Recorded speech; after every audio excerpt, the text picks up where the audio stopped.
அடா பாருங்க, நான் கலெக்டர் வண்டி மட்டும்தான் நிற்கிதுன்னு நினச்சேன். பார்த்தீங்கன்னா ப்ராஜெக்ட் டைரக்டர்னு ஒரு வண்டி நிற்கிதுங்க. இதுவும் 3/4 மணி நேரமாக நிற்கிது. கேட்போம் ஆன் பண்ணி தான் வச்சுருக்குமான்ட்டு. சரி, வண்டி ஆனில் 3/4 மணி நேரமாக இருக்குது. ஆனில் தான் வச்சுருக்கணும்னு ஏதாவது சொல்லியிருக்காங்களா உங்களுக்கு இன்ஸ்ட்ரக்ஷன் ப்ராஜெக்ட் டைரக்டர்? இல்லையா? அப்புறம் ஏன் 3/4 மணி நேரம் ஆனில் இருக்குங்க வண்டி? ஆமாங்க, நான் அங்கே தான் உட்காந்துட்டு இருக்கிறேன். 3/4 மணி நேரமாக பார்த்துட்டு இருக்கிறேங்க.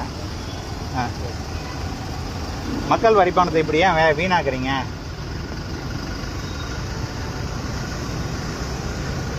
இவர் தூங்கியே போயிட்டாரா இருக்குது சார்.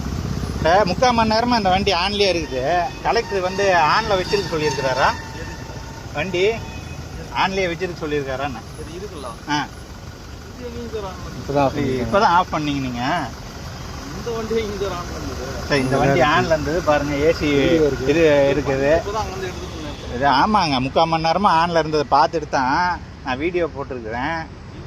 நீங்கள் ஆமாம் போட்டேன்.